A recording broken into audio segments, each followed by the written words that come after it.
Jason Gagnon, and I'm running for president. Connor McNeil, and I'm running for Student Union President. Jermaine McKenzie, and I am a fourth-year student in Mandarin Studies here at the university, and I am running for the position of president.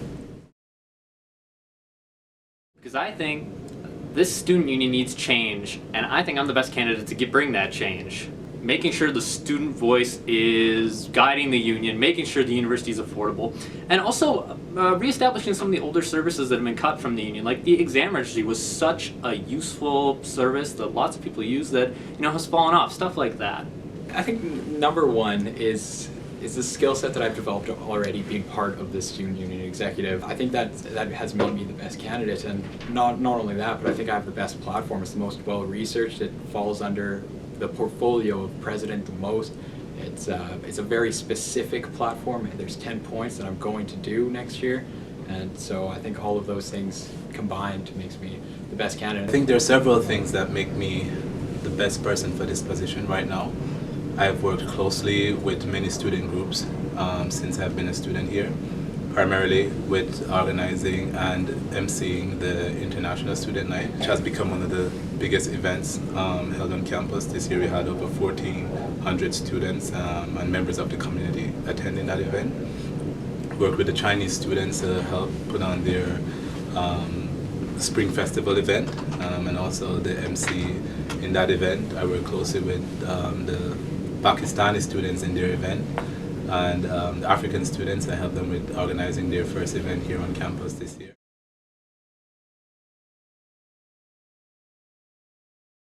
I'd make sure to lobby a lot harder, lobby the administration and the government for tuition fees, and make sure that student union fees were mostly going back to the students.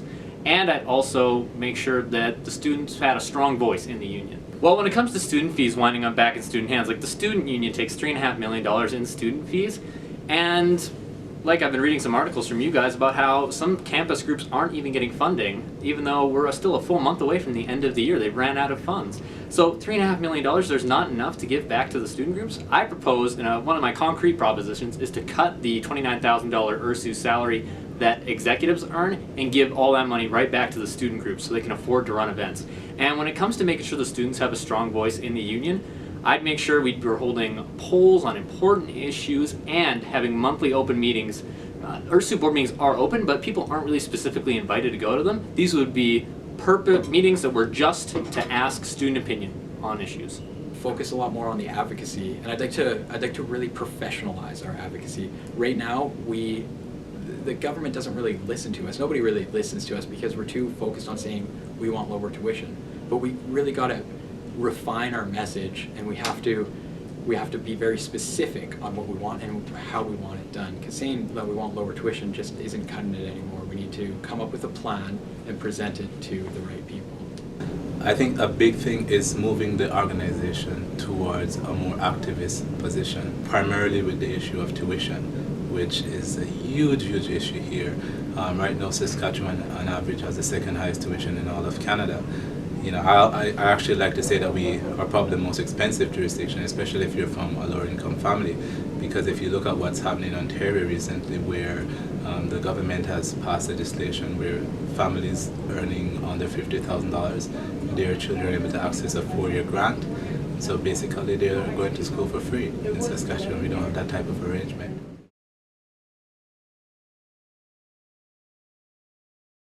Long-term goal would be to have a closer relationship between the student body and the union. A lot of people don't know what the union does. They don't know why the union exists. It's just kind of this thing that you might need eventually. I want the union to be an active part of the student lives. So most people know what it does. They feel like fondly towards the union. They feel that they're a part of the union. The union isn't something like kind of foreign when you talk about it, which is the sense that I get now. And really just making this university the best place possible for the students. That's a long-term broad goal. Just growing off of what we've been doing over the past 2 years now, we need URSU to have a bigger presence on campus, and we've already been doing that. We've hired the right staff, but now it's just a growing stage, right? We need to. I very much want to, and I will implement a academic survey that will go over year after year after year, because last year I campaigned on more efficient services, and I think we were able to do that, but it was very difficult because we didn't know how our services were really meeting the needs of students and where they weren't. But if we were able to have a year after year survey, we could see the trends, the long run range trends, and develop our services around that better. And furthermore, we could get some direction with our advocacy, because the university administration asked, in one of the committee meetings, asked when would be the best time to have, like if students wanted a fall reading week, when would be the best time to have it? And that was a very, very difficult answer for me, because I was like, well, I know what I'd want, but it's really hard to say what the student body in general wants.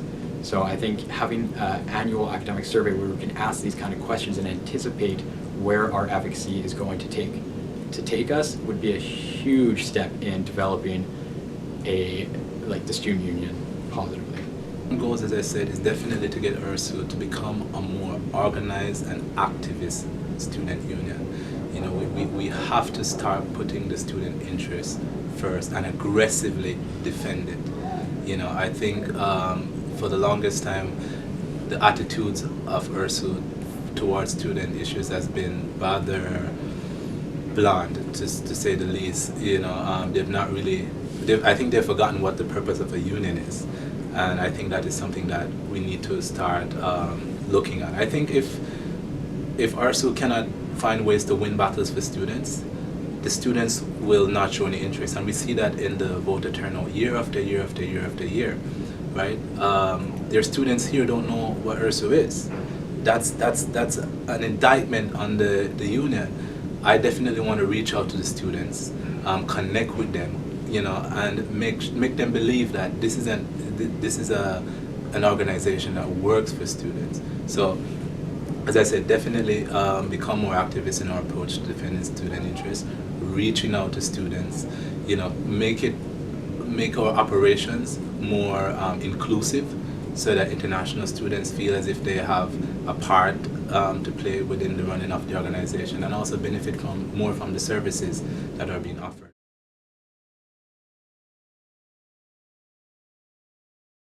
I think the biggest problem with URSU is it's just its lack of transparency. If you ever go to the URSU expense reports, you'll see executive salaries and board member salaries listed along with the expenses for Welcome Week. Like, that's not the kind of transparency that the students need. We need an open union, so the students, you know, they don't feel, like I said, they don't feel like the union's a foreign body. They feel like the union is an extension of them. Our biggest problem was unclear roles for everybody in the organization. It seemed like every year new executives come in and then completely change what the portfolio would be, and only adhering to like very, very basic things. And so from one year to the next year, you wouldn't really know what a student affairs person was going to do, because there wasn't a lot written about that. And sometimes executives would really get their fingers into the operations of the OWL and like the daily operations, which if you don't have a ton of years of experience, like this is a $5.5 million corporation, right? Do you really want students having their hands and like meddling with everything? We hire professionals to do that day-to-day stuff. So I think originally one of our major problems was unclear roles for our staff and our executives, but we've taken a lot of steps already in addressing that issue. We now have executive roles that are written out and passed by the board, so when new execs are coming in, they can see like, here's what I'm supposed to be doing, and like kind of here is the limit of my power. As I said, one of the biggest things is the fact that students are completely apathetic towards URSU and what it does, and a lot of that has to do with the fact that URSU has not been doing a very effective job at engaging students and, as I said, defending their interests. So I think once we have a leadership that is geared towards defending student interests and is strongly committed to doing that, and also show, you know, more transparency in our operation and show students like, you know, this is what we're doing with your money and this is how you're benefiting, and not only around election times but continuously go to classes and say, hey, you know, this is what we're working on, you know, we definitely want to hear your views and have your input and see how best we can represent you. I think there's a false notion right now where people are looking for a messianic type of leadership. You know, everybody's expecting a leader to come in and fix everything. I am under no pretense that I even know everything. I see the position as a position of as a servant, I serve the students. And so I want to hear what the students have to say about what they think needs to be improved as well, and then give them the proper representation that they need.